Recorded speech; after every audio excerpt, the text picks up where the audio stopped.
हज़रत सल्लल्लाहु अलैहि वसल्लम ने फरमाया कि मेरे घर की छत खोल दी गई। उस वक्त मैं मक्का में था। फिर जिब्राईल अलैहिस्सलाम उतरे और उन्होंने मेरा सीना चाक किया। फिर उसे ज़मज़म के पानी से धोया। फिर एक सोने का तश्त लाए जो हिकमत और ईमान से भरा हुआ था, उसको मेरे सीने में रख दिया। फिर सीने को जोड़ दिया। फिर मेरा हाथ पकड़ा और मुझे आसमान की तरफ लेकर चले। जब मैं पहले आसमान पर पहुंचा तो जिब्राईल अलैहिस्सलाम ने आसमान के दारोगा से कहा, खोलो। उसने पूछा, आप कौन हैं? जवाब दिया कि जिब्राईल। फिर उन्होंने पूछा, क्या आपके साथ कोई और भी है? जवाब दिया, हाँ, मेरे साथ मोहम्मद सल्लल्लाहु अलैहि वसल्लम है। उन्होंने पूछा कि क्या उनके बुलाने के लिए आपको भेजा गया था? कहा, जी हाँ। फिर जब उन्होंने दरवाज़ा खोला तो हम पहले आसमान पर चढ़ गए। वहाँ हमने एक शख्स को बैठे हुए देखा। उनके दाहिनी तरफ कुछ लोगों के झुंड थे और कुछ झुंड बाईं तरफ थे। जब वो अपनी दाहिनी तरफ देखते तो मुस्कुराते और जब बाईं तरफ नज़र करते तो रोते।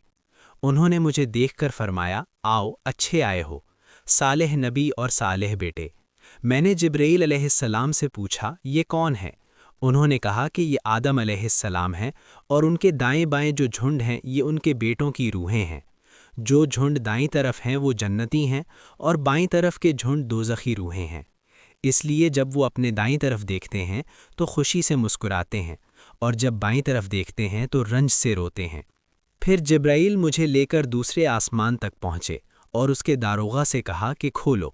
उस आसमान के दारोगा ने भी पहले दारोगा की तरह पूछा, फिर खोल दिया।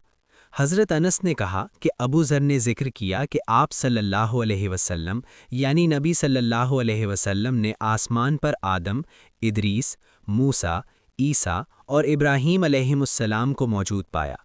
और अबू ज़र रज़ियल्लाहु अन्हु ने हर एक का ठिकाना नहीं बयान किया, अलबत्ता इतना बयान किया कि हुज़ूर सल्लल्लाहु अलैहि वसल्लम ने हज़रत आदम को पहले आसमान पर पाया और हज़रत इब्राहीम अलैहिस्सलाम को छठे आसमान पर। अनस ने बयान किया कि जब जिब्राईल अलैहिस्सलाम नबी करीम सल्लल्लाहु अलैहि वसल्लम के साथ इदरीस अलैहिस्सलाम पर गुज़रे तो उन्होंने फरमाया कि आओ, अच्छे आए हो, सालेह नबी और सालेह भाई। मैंने पूछा, ये कौन है? जवाब दिया कि ये इदरीस अलैहिस्सलाम है। फिर मूसा अलैहिस्सलाम तक पहुँचा। उन्होंने फरमाया, आओ, अच्छे आए हो, सालेह नबी और सालेह भाई। मैंने पूछा, ये कौन है? जिब्राईल अलैहिस्सलाम ने बताया कि ये मूसा अलैहिस्सलाम है। फिर मैं ईसा अलैहिस्सलाम तक पहुँचा। उन्होंने कहा, आओ, अच्छे आए हो, सालेह नबी और सालेह भाई। मैंने पूछा, ये कौन है? जिब्राईल अलैहिस्सलाम ने बताया कि ये ईसा अलैहिस्सलाम है। फिर मैं इब्राहीम अलैहिस्सलाम तक पहुँचा। उन्होंने फरमाया, आओ, अच्छे आए हो, सालेह नबी और सालेह बेटे। मैंने पूछा, ये कौन है? जिब्राईल अलैहिस्सलाम ने बताया कि ये हज़रत इब्राहीम अलैहिस्सलाम है।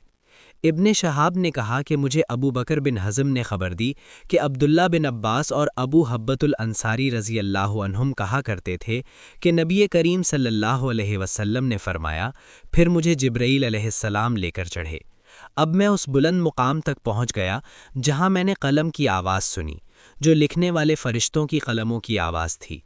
इब्ने हज़म ने अपने शेख से और अनस बिन मालिक ने अबू ज़र रज़ियल्लाहु अन्हु से नक़ल किया कि नबी करीम सल्लल्लाहु अलैहि वसल्लम ने फ़रमाया, बस अल्लाह ताला ने मेरी उम्मत पर 50 वक्त की नमाज़ें फ़र्ज़ कीं। मैं ये हुक्म लेकर वापस लौटा। जब मूसा अलैहिस्सलाम तक पहुँचा तो उन्होंने पूछा कि आपकी उम्मत पर अल्लाह ने क्या फ़र्ज़ किया है? मैंने कहा कि 50 वक्त की नमाज़ें फ़र्ज़ की हैं। उन्होंने फरमाया, आप वापस अपने रब की बारगाह में जाइए, क्योंकि आपकी उम्मत इतनी नमाज़ों को अदा करने की ताकत नहीं रखती है।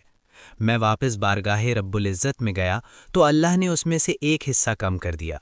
फिर मूसा अलैहिस्सलाम के पास आया और कहा कि एक हिस्सा कम कर दिया गया है। उन्होंने कहा कि दोबारा जाइए, क्योंकि आपकी उम्मत इसके बर्दाश्त की भी ताकत नहीं रखती है। फिर मैं बारगाह रब्बुल इज़्ज़त में हाजिर हुआ। फिर एक हिस्सा कम हुआ। जब मूसा अलैहिस्सलाम के पास पहुंचा तो उन्होंने फरमाया कि अपने रब की बारगाह में फिर जाइए, क्योंकि आपकी उम्मत इसको भी बर्दाश्त ना कर सकेगी। फिर मैं बार बार आया गया, बस अल्लाह ताला ने फरमाया कि ये नमाज़ें अमल में 5 हैं और सवाब में 50 के बराबर हैं। मेरी बात बदली नहीं जाती। अब मैं मूसा अलैहिस्सलाम के पास आया तो उन्होंने फिर कहा कि अपने रब के पास जाइए, लेकिन मैंने कहा कि मुझे अब अपने रब से शर्म आती है। پھر جبرائیل مجھے سدرۃ المنتہا تک لے گئے، جسے کئی طرح کے رنگوں نے ڈھانک رکھا تھا، جن کے متعلق مجھے معلوم نہیں ہوا کہ وہ کیا ہیں۔ اس کے بعد مجھے جنت میں لے جایا گیا۔ میں نے دیکھا کہ اس میں موتیوں کے ہار ہیں اور اس کی مٹی مشک کی ہے۔